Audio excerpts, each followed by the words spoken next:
Olá, nós somos o casal Cris e Wilton e nós somos da Pastoral Familiar da Capela Mãe da Divina Providência e mais uma vez hoje nós estaremos com vocês vivenciando agora a Semana Nacional da Vida. A Semana Nacional da Vida, ela já acontece no Brasil há mais de 30 anos. E ela tem uma data bem específica. Ela acontece do dia 1º ao dia 7 de outubro, fechando no dia 8 de outubro com a celebração do Nascituro. O vídeo que nós estamos gravando hoje é para falar sobre um desses temas que durante essa semana está sendo abordado. O tema que nós vamos refletir hoje é o útero, o sacrário da vida. E é um tema bastante profundo no sentido de entender o valor da vida humana, especialmente na fase intrauterina, que é do começo até o nascimento, né? E esse tema, ele nos ajuda a refletir também sobre o valor da vida nessa fase, que ultimamente, especialmente por alguns acontecimentos que ocorreram recentemente, né? Um deles, o caso do aborto de uma menina, né, que foi abusada e engravidou, e gerou muita polêmica, né? Então, esse tema, ele, apesar de ter sido pensado antes disso tudo, né, ele vem bem a calhar para a gente poder refletir sobre o valor da vida nessa fase, especialmente para nós cristãos, que devemos promover e defender a vida em todas as suas fases, em qualquer circunstância, para não gerar dúvida sobre isso, porque com certeza muitos cristãos católicos apoiaram essa situação do aborto da menina, né, do abortamento da menina. Então, esse tema ele vem ajudar muito nessa questão. E a gente vai começar falando sobre um ponto da sacralidade da vida, quando começa a vida e a sua sacralidade. Nós estamos nos baseando num artigo de um padre chamado Adriano Correia da Silva. Ele traz um artigo chamado O Magistério Católico e a Defesa da Vida Humana na sua origem à luz do dado científico.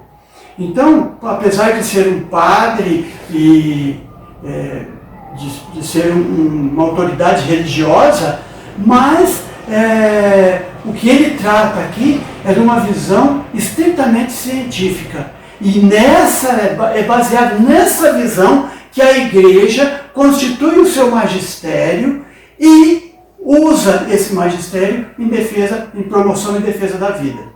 Então, não é por uma questão simplesmente religiosa, né, como dizem alguns ou pensam alguns, mas é por uma questão científica, né? Então, nós vamos refletir sobre isso, né? A partir do momento em que há a fecundação do óvulo, o que é a fecundação do óvulo, né? É a união de duas células, um espermatozoide, o gameta masculino, e um óvulo, o gameta feminino. O espermatozoide de origem paterna e o óvulo, então, de origem materna. O óvulo e o espermatozoide, ao se unirem, dão origem a uma nova célula. Vejam, duas células dão origem a uma só célula. Elas se fundem e formam uma célula que se chama zigoto. Isso não é Igreja que fala, é a ciência, né? A ciência biológica. E o zigoto é a origem dessa nova vida, né? Dessa nova vida humana. É um embrião, né, mas de uma célula só, que a ciência chama de embrião unicelular. E nesse embrião se inicia a atividade humana, como um novo sistema. Por que chama de novo sistema? Porque não é um sistema que está está ligado ao sistema da mãe ou ao sistema do pai. Já é um novo sistema independente desses outros dois sistemas, né? E esse novo sistema como um ser vivente já, né? Ele é único. Por que ele é único? Aí a ciência vai explicar isso, né? Entre 20 e 25 horas, a partir do momento em que essas células se unem, existem algumas coisas já muito importantes e fundamentais para a vida desse novo ser humano. Se organiza entre 20 e 25 horas após a união dessas duas células, ou seja, após a concepção, já existe uma organização de um novo genoma. Os genes que estavam contidos no núcleo do espermatozoide e os genes que estavam contidos no núcleo do óvulo, eles se fundem, formando um gene só, desse novo ser humano, com todas as suas características, com tudo aquilo que o ser humano, que essa pessoa vai ser na vida intrauterina e fora dela, até a sua morte, já está contido ali. Dali para diante é só desenvolvimento. Não existe mais nada que necessite ser feito de mudança para que essa célula se torne, passe a ser um ser humano. Ela já é um ser humano ali. E um outro ponto que acontece nessas entre 20 e 25 horas é o primeiro processo de desenvolvimento dessa célula, onde ela começa a se multiplicar. De uma célula, que é o zigoto, se multiplica em 2, se multiplica em 4, se multiplica em 8, e assim vão se multiplicando em várias células e de forma organizada. Essa organização chama processo mitótico, né? Esse processo é um nome meio escabroso, mas para a gente mostrar, para a gente perceber que já existe um processo de desenvolvimento nessa fase. Então não é um ser humano que vai ser criado. Esse ser humano já está criado e já está se desenvolvendo, né? E esse embrião, ele vai se multiplicando, como eu disse, e ele vai se movimentando. Por quê? Porque essa fecundação, essa concepção acontece na trompa da mulher. E ela vai... esse processo de desenvolvimento vai acontecendo e o próprio organismo da mulher naturalmente vai levando esse embrião para o útero. E quando ele chega no útero, ele se fixa na parede do útero, no endométrio, e ali começa a se desenvolver já mais plenamente, né? Mas ele já começa a se desenvolver lá na trompa, onde acontece a fecundação. Eu estou dizendo isso porque lá na frente a Cris vai colocar algumas coisas importantes sobre essa situação. Ainda falando sobre o zigoto, é importante sublinhar dois aspectos principais. Primeiro, que esse zigoto não é um ser anônimo, ou seja, ele já é dotado de características, ele já é dotado de um código genético, né? Tem uma identidade determinada, como diz a ciência.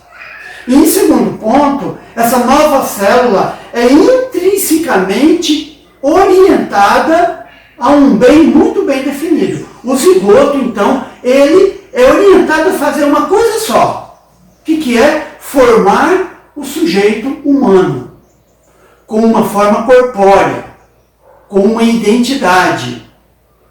Então, é esse o destino do zigoto, né? Ele se desenvolve e ele é criado para isso, para se desenvolver como um ser humano, já com uma identidade. Então toda a informação genética do novo indivíduo está aí. E é exatamente essa informação que ela é invariável e que porta o embrião, que está contido no embrião, que estabelece a sua pertença à espécie humana. Então não tem como um espermatozoide humano, de um humano, com o óvulo de um humano, ao se fundirem, formar células não humanas, porque o código genético do ser humano e daquela pessoa com as características do espermatozoide e do óvulo já estão contidas ali. Né? Então, é uma questão muito importante isso, para a gente entender que ali começa a vida. As ciências biológicas, elas nos fornecem dados que nos permitem afirmar que o zigoto é o ponto exato no qual o indivíduo humano inicia seu próprio ciclo vital, ou seja, inicia sua vida. É a partir do zigoto, da junção, da união do espermatozoide com o óvulo. E dentro desse primeiro estágio de desenvolvimento, o embrião do desenvolvimento desse embrião está também o novo genoma, como eu disse. E ele assume o controle de toda a base e suporte da unidade estrutural e funcional do ser humano. Então, esses genes que estão no zigoto, que depois na multiplicação estão no embrião, ele dá suporte para todo o organismo do ser humano. Um outro ponto importante também dessa análise que a gente está falando é que nessa divisão, né, que a ciência chama de blastocisto ou disco embrionário, nessa etapa ocorre a expansão de todo esse sistema, e é quando, como eu disse, a fase onde ele se fixa, se implanta no útero materno. E durante essa fase, esse é um ponto interessante, a mãe e o embrião começam a ter uma relação de harmonia. A mãe, através da consciência de que está grávida, ou talvez nem esteja consciente ainda, mas começa a perceber na sua biologia, na sua fisiologia, por causa dos hormônios que estão já começando a atuar no seu organismo, e a preparando para essa nova vida que está dentro de si. Em nenhum momento a fisiologia da mulher a prepara para expulsar essa nova vida. Muito pelo contrário, a prepara para acolher, proteger e nutrir essa nova vida. Um outro ponto importante nessa análise que a gente está fazendo é a chamada fase fetal, né? Onde o embrião deixa de ser um embrião e passa a ser um feto, que é uma outra fase do desenvolvimento humano. Na 5ª semana de gestação, o embrião, que mede cerca de 1 centímetro de comprimento, já esboça um cérebro primitivo, o coração, pulmões, tratos gástricos, tratos urinários, e isso na 5ª semana. Na 6ª semana já são claramente visíveis os esboços dos membros, e ao fim da 7ª semana toda a forma corpórea está completa. Né? Isso não é a igreja que fala, é o manual de bioética que trata sobre os fundamentos de ética e bioética, né? Baseado em ciência. Né? Essas afirmações científicas sobre o embrião humano levou a uma compilação de um documento pelo Centro de Bioética da Universidade Católica. Chama-se Identidade e Estatuto do Embrião Humano. E é nesse estatuto que a Igreja se serve para defender a vida humana já na sua fase embrionária. Né? Então, a posição do magistério da Igreja sobre o momento em que o ser humano começa a existir é quando também há a infusão da sua alma. Eu costumo dizer, né? Lá em Pentecostes, quando Jesus estava no meio, ressuscitado, estava no meio dos apóstolos, soprou sobre eles e disse: recebam o Espírito Santo. Né?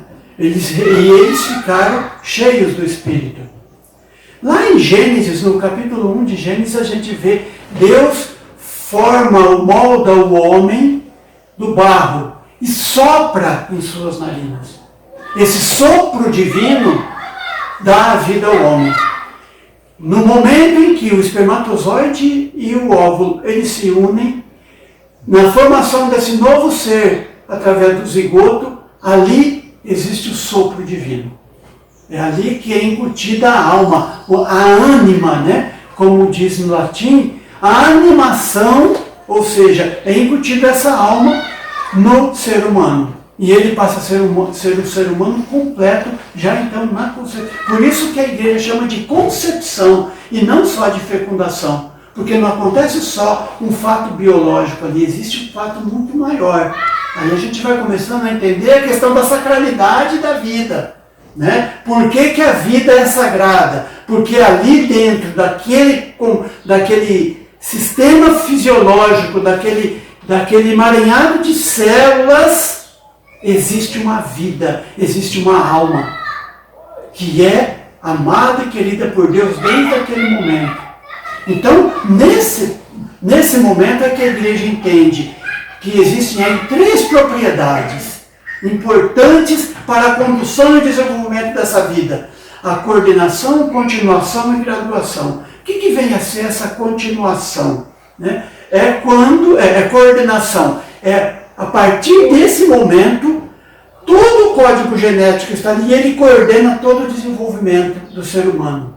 A continuação é porque permite, através dali, a continuidade desse desenvolvimento, se transformando de zigoto em um embrião, com a multiplicação das células, depois num feto, depois num corpo normal, humano normal, que depois de uma determinada quantidade de meses aí, 6, 7, 8, 9 meses, nasce e se torna uma pessoa física juridicamente reconhecida. Mas começa essa vida lá naquele momento. E o último ponto é a graduação. Por quê? Porque cada fase do desenvolvimento acrescenta algo mais. Começa de uma simples célula e vai se multiplicando, e vai se desenvolvendo, e se tornando cada vez organismos mais complexos. Vai se tornando cada vez mais complexo. Imagine que se desenvolver para desenvolver o cérebro humano. Né? Então, a complexidade ela aumenta muito, por isso que os estudos dizem que existe essa propriedade também de graduação nessa fase de desenvolvimento humano. É certo que nenhum dado experimental por si só pode ser suficiente para reconhecer uma alma espiritual. Porém, os conhecimentos científicos acerca do embrião humano fornecem uma indicação valiosa para discernir racionalmente uma presença pessoal nessa primeira etapa de desenvolvimento da aparição de uma vida humana. Né? Isso quem fala é um documento chamado Donum Vitae, da Sagrada Congregação para a Doutrina na Fé. O que ele quer dizer? Quer dizer que, baseado nesses conhecimentos científicos, que não é pelo conhecimento científico que se entende a infusão da alma, mas baseado nesse conhecimento científico, é possível a igreja afirmar o momento em que essa alma está presente no ser humano, que é no momento da concepção. O Sagrado Magistério da Igreja, ele coloca o seguinte: desde o momento da concepção, a vida de todo ser humano deve ser respeitada de modo absoluto. Porque o homem é, na Terra, a única criatura que Deus quis por si mesma. Façamos o homem a nossa imagem e semelhança. Deus coloca isso, a gente vê lá em Gênesis. E a alma espiritual de cada um dos homens é imediatamente criada por Deus. Todo o seu ser traz a imagem do Criador.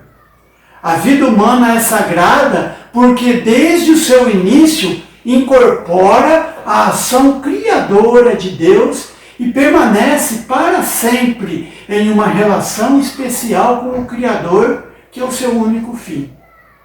Então, nessa informação, a gente vê onde está a sacralidade da vida. Independente da questão religiosa, ou de uma visão leiga até, Kant, que é um filósofo da era moderna, considerado um dos maiores filósofos da era moderna, ele era cético com relação à religião.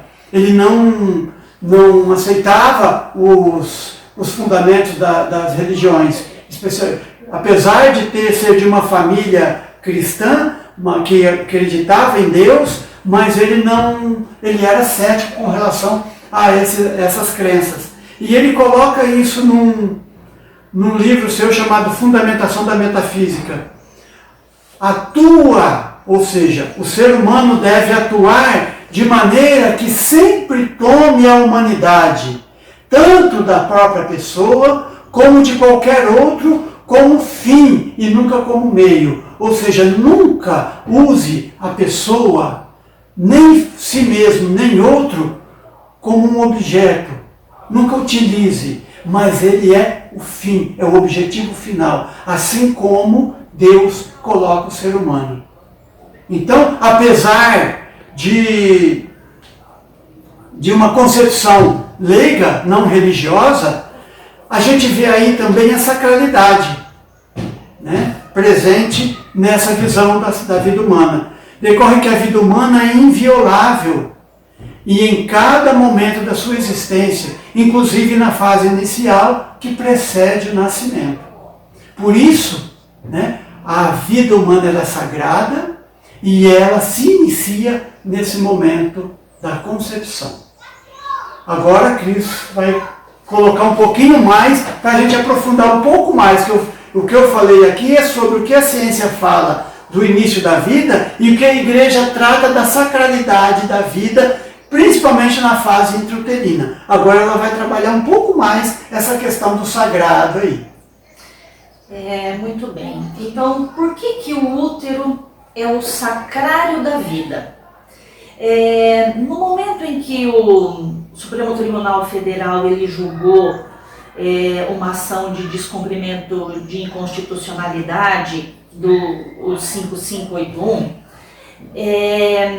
tratava-se ali da descriminalização do aborto em grávidas de filhos doentes com o Zika vírus. Então esse assunto ele voltou novamente a ser destaque, né, nacionalmente. Então a questão do aborto provocado,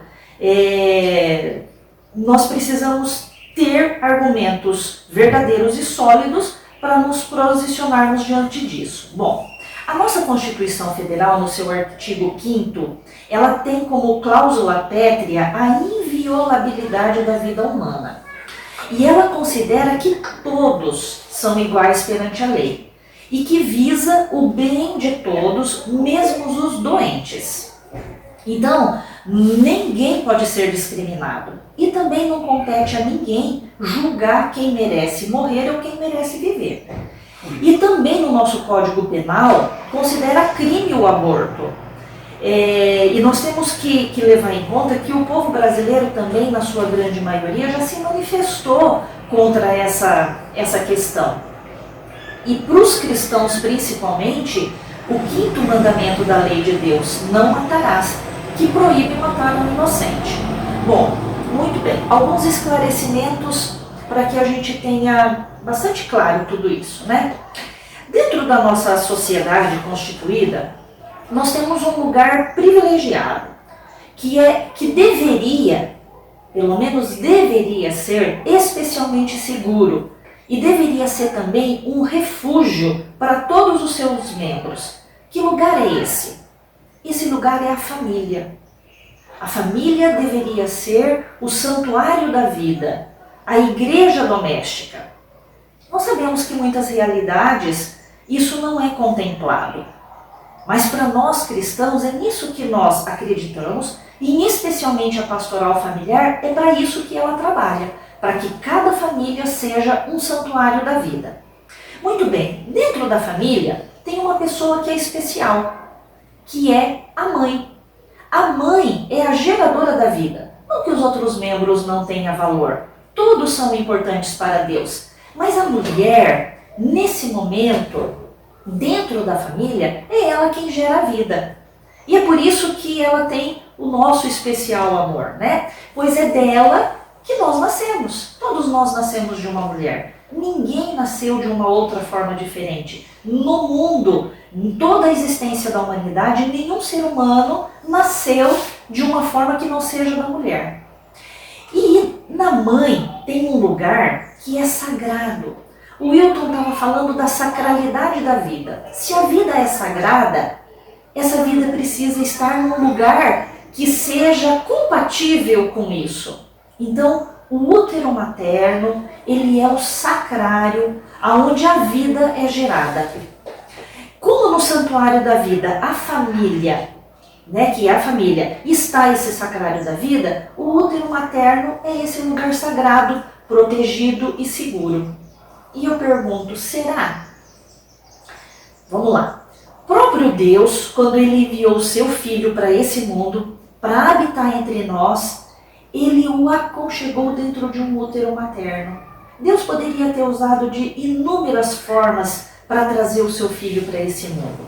Mas ele fez pelos métodos naturais, ou seja, ele trouxe Jesus dentro do útero de Maria, da Santíssima Virgem Maria, da nossa Mãe do Céu. Nesse útero, o Verbo se fez carne e começou a existir entre nós. E ele passou a ser um de nós. Jesus passou pelo processo da fecundação, da concepção, aliás, ele passou pelo processo de ser zigoto, ele passou por tudo, ele teve o dia 1 de existência, como todos nós tivemos. Bom, é por isso que a gente diz que a Maria Santíssima, ela carregou dentro dela o bendito fruto. E eu acho isso muito significativo para nós cristãos. E talvez isso que eu vou falar mude muitas vezes a forma de nós vermos a oração da Ave Maria.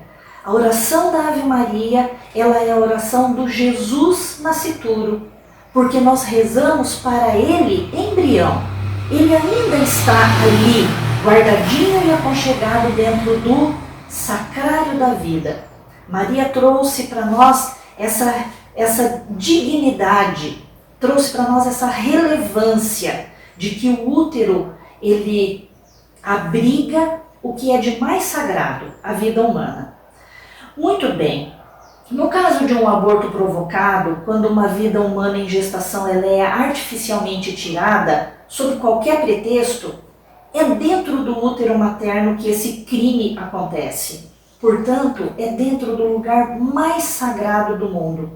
E ali deveria ser o lugar mais protegido, onde as leis do mundo inteiro deveriam resguardar, cuidar, proteger, preservar. Mas não, num aborto o crime acontece no lugar mais sagrado que existe na face da terra.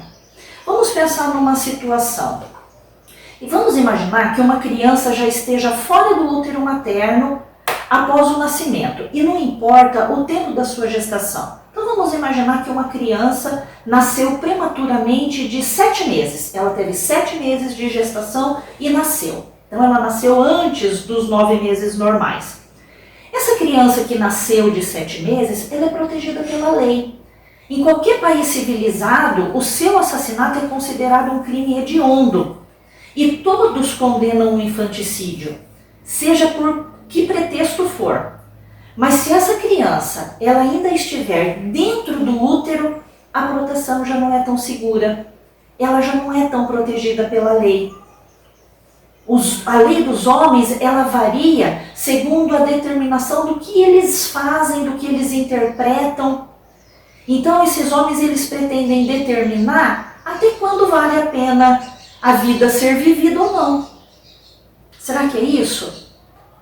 Então dentro do útero materno, ao invés de ser um lugar seguro, tornou-se, por vontade dos homens, um lugar perigosíssimo e muito arriscado. Fora dele, qualquer ser humano está seguro, mas nele corre-se o risco de ser assassinado sem maiores problemas. Essa é a lógica dos homens que pensam em ser Deus. Hoje, muitos movimentos, muitos grupos, muitas correntes sociais, movimentos sociais trabalham para defender a vida. a vida em situação de vulnerabilidade. Tem até uma situação aí a tal de redução de danos que se coloca, onde se diz que a redução de danos é para preservar a vida, quando na verdade a gente vê, se a gente for analisar a fundo, tem muito dessa redução de danos que não é para preservar a vida, é para economizar dinheiro, né? Mas tem muitos movimentos que trabalham com defesa da vida aqui fora, né? Com defesa da vida daquele que não tem onde morar, com a defesa da vida daquele que não tem o que comer, que não tem meios de subsistir. Todos eles são movimentos legítimos e que merecem o nosso apoio, merecem a nossa participação, desde que a gente tenha um senso crítico para não entrar em qualquer ideologia sobre essas questões, porque tem muita ideologia envolvida por trás de vários desses movimentos, não todos, mas muitos têm. Mas o que eu quero dizer é, dentro desse trabalho, quer dizer, de pessoas que estão aí no mundo que podem de alguma forma se defender, de alguma forma se movimentar, de alguma forma se proteger, né? Existem tantas pessoas que defendem, que militam e tudo mais. Agora, para aquele ser humano que não tem como se defender, que não tem como falar, não tem como gritar, não tem como correr, porque está dentro do útero materno, que depende o seu desenvolvimento ainda de subsistência de uma única pessoa. Esse não tem. São difíceis os organismos que defendem essa vida. São poucos. E os que existem têm muito pouco poder de movimentação. Então, é o momento da gente se questionar, sabe? Essa semana da vida tem que levar a gente a questionar por que a vida na sua fase mais vulnerável, mais desprotegida, por que não consegue defesa, não consegue um organismo que a defenda? Bom, como a gente estava se referindo, né, o lugar mais sagrado que deveria ter toda a sua valorização, onde o ser humano deveria ser mais protegido, ele acaba sendo um lugar de maior risco, porque não existem leis que protegem esse ser vivo. Um esclarecimento, para que fique assim bem claro, sabe, porque isso gera muitas dúvidas. No Brasil, o aborto é crime. Não existe aborto legal, não existe aborto permitido e legalizado. O que existe são práticas de aborto onde as pessoas que praticam, elas não sofrem as penas da lei. Então, um aborto é sempre um crime. No Brasil, o aborto é crime, em qualquer circunstância. O caso da menina K, né, que recentemente a gente acompanhou pela mídia, causou uma comoção nacional e deixou muito confuso até os cristãos mais fervorosos. O que a gente precisa entender é que, se ela com 10 anos engravidou, o corpo dela, a natureza dela, estava preparada para essa gestação. Senão ela não teria engravidado. Esse é o primeiro ponto que precisa ser esclarecido.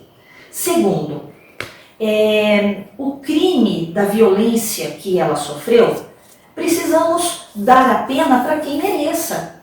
Nessa história toda, o mais inocente era o bebê. E o bebê pagou com a vida um crime que ele não cometeu. Muitos pensam assim, mas e como ia ficar a situação dessa menina, né? E se ela fosse a sua filha? Gente, ela era uma criança indefesa de 10 anos que precisava ser acolhida, amparada, amada e ter todo o suporte. E isso nós temos no Brasil estruturas que podem muito bem fazer esses acolhimentos. Como acontece com qualquer mulher que queira abortar e que alegando falta de condições financeiras, falta de condições psicológicas, ou porque estão sofrendo pressão para que abortem. Nós temos estruturas no Brasil, casas de acolhida, que fazem dão todo o suporte para que a mulher tenha um pré-natal, tenha uma gestação tranquila. Nós vemos aí muitas inversões de valores, porque a criança que sofreu a violência, ela foi duplamente violentada, porque agora ela carrega também um trauma a mais de não ter deixado viver o seu filho. Não nos esqueçamos que todo ser humano tem uma mãe e um pai, então todo o ser que está dentro do útero também tem um pai e também tem uma mãe, mesmo que seja por estupro, é filho daquela mulher também. E nós conhecemos casos de mulheres que foram violentadas e que deram seguimento às suas gestações e que até na hora do parto não queriam ficar com a criança. E depois que a criança nasceu, desenvolveu um amor, um apego, porque é filho dela também e é um ser humano. Gente, vamos ser honestos, a gente se apega a um cãozinho, a um gatinho, a gente sofre quando eles ficam doentes, quando eles morrem, que dirá um ser humano? Então essa situação de que eu não vou conseguir amar, foi fruto de um ato que não consentido, eu garanto para vocês, depois que a criança nasce, é uma outra história, é uma outra forma de ver. Só que nós temos que permitir que isso aconteça, nós não podemos apoiar que se tire a vida de um ser humano. O projeto Tamar protege os ovos das tartarugas com um rigor de lei muito grande. E elas são protegidas, se você encostar num ovo de tartaruga, você paga uma pena altíssima por isso. E o ser humano pode, por qualquer motivo, ser assassinado. Então nós temos que ter essa consciência. E tem uma questão também muito importante, isso diz respeito a todas nós mulheres, principalmente as cristãs, que é a questão do aborto oculto. Como é que isso acontece? Bom, o uso da pílula anticoncepcional, ela tem que... Toda mulher que usa pílula anticoncepcional, ela precisa saber o que está acontecendo com ela, o que essa pílula provoca no organismo da mulher. Primeiro, pílula não é remédio. Remédio é para tratar doença e gravidez não é doença. Então a pílula ela não é um remédio. A pílula ela é um hormônio artificial que vai ter uma atuação dentro do organismo da mulher. E tem 3 atuações que a pílula ela provoca. Primeiro, ela inibe a ovulação. O que significa isso? Ao consumir regularmente esse hormônio artificial, os folículos do ovário não vão amadurecer e, portanto, os óvulos não serão liberados. Então, uma das funções da pílula é fazer a inibição da ovulação. Um outro objetivo da pílula que ela causa também é uma interferência no muco da fertilidade. Ou seja, o muco da fertilidade propicia que o espermatozoide, quando ele entra na mulher, ele consiga se locomover e se deslocar até a trompa, que foi onde o Wilton disse que acontece a concepção. E é muito bonito isso, sabe, gente? Porque o Wilton falou assim, a concepção acontece na trompa. A trompa da mulher tem uns cíliozinhos que, quando ocorre a fecundação, e ali já tem um bebezinho, nesse momento, depois de 20 a 25 horas, já existe um bebê, a mulher nem sabe que ela está gestante, e ali já o filhinho dela já está ali. O que acontece? Esses cílios, carinhosamente, eles vão trazendo o bebezinho até o útero, aonde ele vai se fixar, como o Wilton falou. Então essa é a maravilha da criação, esse é o milagre da vida. Então esse carinho já existe desde o começo, mesmo que a mulher tenha todos os motivos para não querer a gestação. O seu corpo, ele já é carinhoso com o seu filho. Mas voltando à questão da pílula, uma terceira interferência que esse hormônio artificial causa na mulher é na implantação do embrião no endométrio. Então vamos lá, o que é o endométrio? O endométrio é o seguinte, todos os meses o útero da mulher se prepara para a gravidez. Então o endométrio é uma camada intrauterina que ela, conforme vai chegando próximo à ovulação, ele fica assim inchadinho, ele fica mais gordinho, porque ele está cheio de nutrientes, porque ele está esperando que a gravidez aconteça. Quando a gravidez não ocorre, então essas paredes elas se escamam e a mulher menstrua. Então a menstruação nada mais é do que o endométrio que foi preparado para receber uma gravidez, a gravidez não aconteceu e ele é expelido. Como a pílula tem esse fator de enfraquecer o endométrio, nós temos que pensar assim. Se a pílula falha na liberação do óvulo, então o óvulo sai do ovário. Se a pílula falha na interferência que ela tem no muco, então o espermatozoide se desloca e chega até a trompa.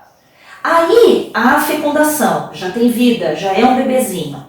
Esse bebezinho é trazido pelos cílios e vai se fixar onde? No endométrio. Aí a pílula anticoncepcional, esses hormônios, enfraqueceu esse endométrio, ele não tem nutriente o suficiente para segurar e então ele é expelido junto com a menstruação. Esse é o aborto oculto.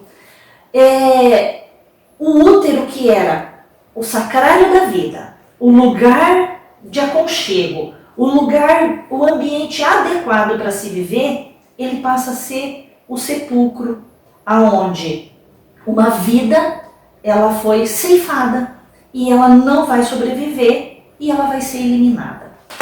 O aborto provocado ele é muito diferente do aborto natural, o aborto espontâneo. No aborto espontâneo, a mulher ela não tem as consequências que o aborto artificial traz. Bom, o que nós temos que entender de todo esse contexto? A vida humana ela tem um valor inigualável desde o momento da concepção e isso para o ser humano não pode ser, para o ser humano cristão, não pode ser negociável, né? Isso para nós é indiscutível, a vida é inviolável e ela tem que ser protegida. Esse útero, que é o sacrário onde vai receber a vida, tem que acontecer de uma forma natural. Hoje nós sabemos que é muito difícil e muito triste para aquela mulher que não consegue engravidar. Os casais estéreis, eles sofrem muito com isso. E nós temos aí um problema, porque nós sempre trabalhamos isso, né? Qual é a função do casal? Quando recebendo o sacramento do matrimônio, dentro da sua função unitiva e procriativa, quando a procriativa, por algum motivo que seja, não cumpre a sua função, o casal tem que pensar, o que eu quero? Eu quero ser pai ou eu quero ter filhos? Porque no momento que eles decidem ter filhos a qualquer custo, existe um preço muito alto a se pagar. Porque as inseminações e as fertilizações in vitro, elas tiram a dignidade da pessoa humana do momento da concepção, porque elas dissociam o ato conjugal do ato criador, porque é Deus quem dá a vida. Quando nós permitimos que um ser humano manipule isso, nós estamos mexendo na dignidade do embrião.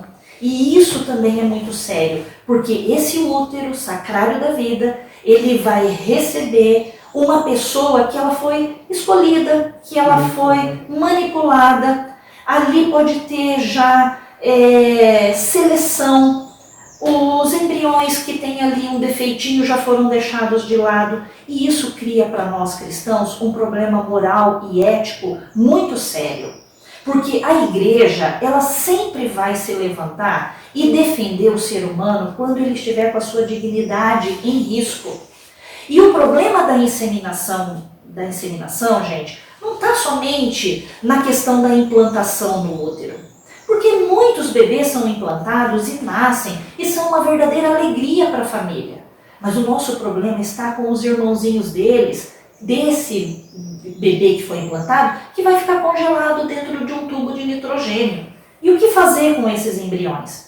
Nós já sabemos que pela dignidade e que pelo dom de Deus, no momento que o óvulo e o espermatozoide se juntam, já tem uma vida humana integral. Nós temos o caso do Vinícius Dort, que ficou 8 anos congelado e depois, quando ele foi descongelado e implantado no útero da mãe dele, ele desenvolveu. Então nós temos milhares de bebês que estão congelados e que não sabem o que fazer. Vai entregar para pesquisa? Aí entra num outro problema ético, que é a questão com pesquisa com célula-tronco embrionária, que nós também temos que ter conhecimento. Até hoje, nenhuma pesquisa com célula-tronco embrionária, que precisa matar o bebê para poder extrair as suas células, que é do embrião, para poder fazer as pesquisas, elas deram resultado positivo nenhum. Pelo contrário, gerou anomalias, gerou cânceres. Já com a pesquisa com célula-tronco adulta, elas tiveram inúmeros resultados de problemas cardíacos, de problemas renais. Então, toda essa questão de bioética, de moral, de licitude, o cristão precisa conhecer, o cristão precisa saber, para ele poder se posicionar. Se nós não temos essas informações, a gente não consegue defender a vida humana na sua fase mais sensível, mais vulnerável e mais indefesa, que é dentro do útero materno. E tem mais, né, Cris? Acaba se deixando levar pelas questões emocionais que a mídia coloca, né? Como no caso dessa criança de 10 anos que engravidou, que foi abusada e acabou engravidando. Né? O contexto, a questão emocional que se colocou em cima desse caso, né, foi exorbitante. Né? E aí você começa a ver as pessoas, elas não usam a razão para avaliar, elas buscam aquilo que é mais fácil. Então, como a gente ia falando, né, essa é a lógica dos homens que pensam ser Deus. O Papa São Pio X, ele chamava de monstruosa e detestável iniquidade, própria do tempo em que a gente está vivendo, a pretensão do homem se colocar no lugar de Deus. E foi a tentação dos nossos primeiros pais, né? E aí a gente está vivendo hoje as consequências, né, dessa pretensão e esses absurdos.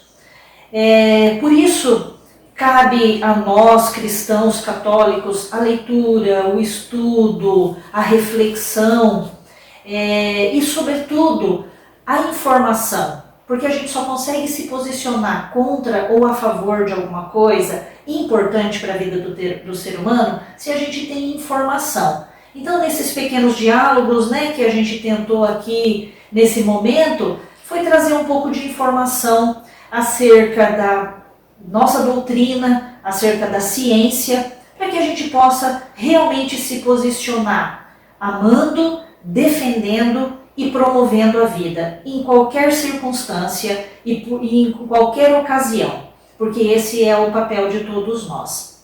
E nós agora vamos então encerrar com a oração da vida, para que as nossas casas, as nossas famílias sejam abençoadas e que nós possamos ter uma frutuosa semana. Nós vos louvamos, Senhor Deus da vida.